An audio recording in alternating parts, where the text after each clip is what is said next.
Биздин да мээбиз бар. Депутаттар Мадумаровдун сөзүнө нааразы болушту. Министрлер кабинети тарабынан сунушталып жаткан улуттук коопсуздук боюнча мыйзамдардын пакети жаңы конституциянын кабыл алынышына байланыштуу такталып бүтүшү керек.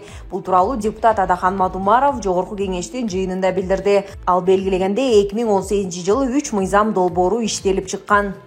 Концептуалдык өзгөртүүлөр керек. Ошондуктан бул долбоорлорду кайра жазып аягына чыгаруу керек дейт эл өкүлү. Бирок кесиптештери аны колдошкон жок. Депутат Жеңишбек Токторбаев Адахан Мадумаровдон акылдуу болбоону, элдин публикага ойнобоону суранды. Элдин алдында ойногонду токтоткула. Бул жерде калган 88 депутатты да эл шайлаган. Бул жерде Мадумаровдон башкалар сабатсызбы? Кудайга шүгүр, биздин да акылыбыз жетет. Акылдуулугуңду үйүңө калтыр, деди Жеңишбек Токторбаев. Булак лайк чекиткейжи. Айбек Жунушалиев кызматтан кетти. Бишкек шаарынын мэри Айбек Жунушалиев кызматтан кетти. Бул тууралуу президенттин маалымат кызматы кабарлады.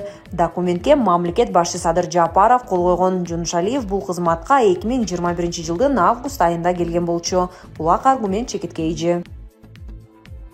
Алтынбек Сулайманов президенттин Ысык Көл облусундагы ыйгарым укуктуу өкүлү болуп дайындалды. Кыргыз Республикасынын президенти Садыр Жапаров кол койгон жарлыкка ылайык, Кыргыз Республикасынын Конституциянын 71 беренесине ылайык Сулайманов Алтынбек Турдубаевич президенттин Ысык Көл облусундагы ыйгарым укуктуу өкүлү болуп дайындалды. Мамлекет башчысы бүгүн 24 февралда жаңы дайындалган президенттин райондогу ыйгарым укуктуу өкүлүн кабыл алып, анын алдына аймактын туристтик дараметин эске алуу менен анын мындан аркы социалдык экономикалык өнүгүүсү боюнча бир катар конкреттүү тапшырмаларды койду.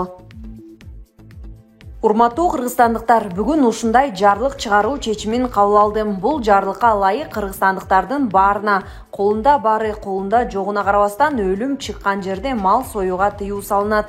Илгертеден бери жалпыбызга белгилүү болуп келгендей, өлүм чыккан үйдө той болуп жаткандай сезилет. Колунда жоктору бир бодо, колунда барлары 5тен бодо мал сойгон учурлар бүгүн дагы уланып келет. Жыйынтыгында азыр дагы колунда жок үй бүлөлөр колунда барларга атаандашып, саап ичип олтурган жалгыз уюн союп жакынынын акыркы сапарга узатып, натыйжада эч нерсеси жок отуруп калган учурлар четинен кездешет. Ошондуктан кимибиз болбойлу баарыбызга эреже бирдей болуп, жалпы эрежеге баш ийүүгө чакырам. Антпесек өлүм чыккан үйдө аза күтүүнүн ордуна казан эт кайнап, табак эт тартылып, той сыяктуу көрүнүштөр болуп жатканы бүгүн да болуп жатат. Ооба, бул жарлыкка каршы чыккандар дагы болду. Маселен, эмне үчүн менин атам 90го чыгып акыркы сапарга кетип жатса, бир жылкы союп узатпашым керек дегендер чыкты. Бирок мындай жарандарыбыз азчылыкты гана түзөрүнө ишенем. Азчылык көпчүлүккө баш ийиш керек. Өзүмдүн башымдан өткөн бир мисалды айта кетейин. 2019 жылы тун уулум Дастан каза болгондо айылдан бир туугандарым чалып, 3 бодо даярдадык. Жетеби деп сурашты. Мен кереги жок, тоок дагы сойбойсуңар деп эч нерсе сойдурбай койдум. Алар алыстан көп киши келет. Ачка кетиребизби? Сөз кылышат, сөзгө калабыз деп мени ынандырганга аракет кылышты. Сөз кылсам мени сөз кылышсын, мен той берип жаткан жокмун. Мен аза күтүп жатам деп караманча каршы болдум. Жыйынтыгында 10 миңдей адам келип, топурак салып кетишти. Эч ким эч кандай сөз деле кылган жок. Тескерисинче ушул туура эле болот экен деп кеткендер көпчүлүктү түздү.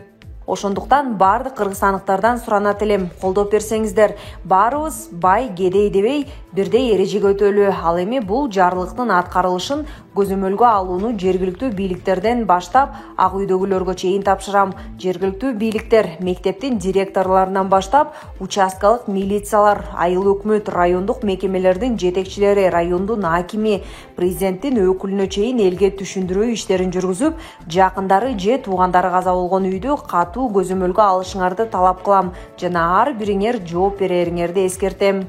Садыр Жапаров. Орусиянын коргоо министри аскерлер шаарларды жана жай тургундарды аткылабайт. Орусиянын аскерлери шаарларды жана жай тургундарды аткылабайт. Бул тууралуу Орусиянын коргоо министри Игорь Коношенков Украинадагы кырдаал боюнча брифинг учурунда билдирди.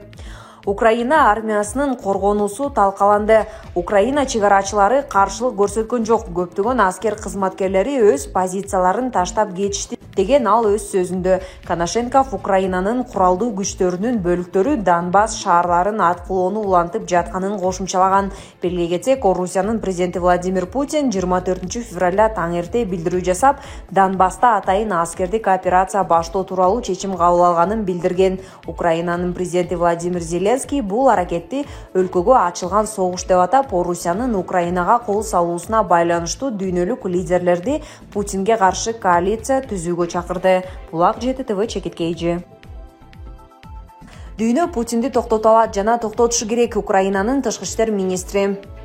Украинанын Киев, Одесса, Краматорск, Харьков, Бердянск шаарларында жана Борисполь аэропортуна жакын жерде жардыруу болгон жазышууда.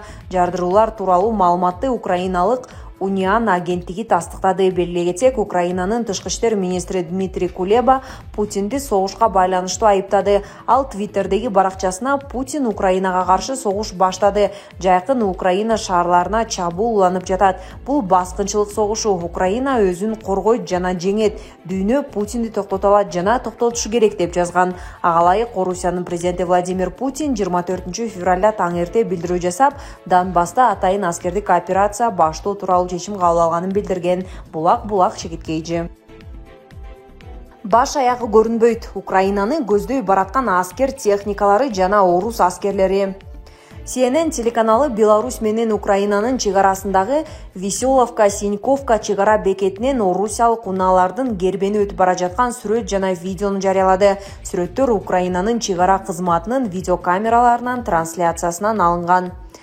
Видео Украинанын Синьковка менен Белоруссиядагы Веселовка менен кесилишкен жерде тартылган. Колонна Украинанын кире беришинде жергиликтүү убакыт боюнча саат 6:48 чамасында көрүнгөн деп айтылат маалыматта. Украинанын чек ара кызматы мурдараак орус аскерлери жергиликтүү убакыт боюнча таңкы саат 5 чамасында Белоруссиянын колдоосу менен Украинанын чек арасын бузганын жарыялаган. Чек ара Луганск, Сумы, Харьков, Чернигов жана Житомир аймактарында бузулганын украин чек арачылары билдирди. Орусиянын коргоо министрлиги буга чейин орус аскерлери Украинадагы аскердик инфраструктурага, авиацияга, абадан коргонуу объекттерине жана аскерий аэродромго сокку уруп жатканын билдирген. Жеңил калкка эч нерсе коркунуч туудурбайт деп айтылат департаменттин билдирүүсүндө. Белгилей кетсек, буга чейин Украинада аскердик абал киргизилгени кабарланган. Эске салсак, 21 февралда Путин Украинанын чыгышындагы жикчилдердин Донецк элдик республикасы менен Луганск элдик республикасы түзүлүштөрүн көз карандысыз мамлекет катары тааный турганын жарыялаган. Алардын лидерлери менен кызматташуу келишимине кол койгон. Чечимди Мамдума 22 февралда ратификациялады. Ошол эле күнү Федералдык кеңеш орус аскерлерин Донбасста колдонууга уруксаат берди. Булак Назар Ньюс, Чекит.орг.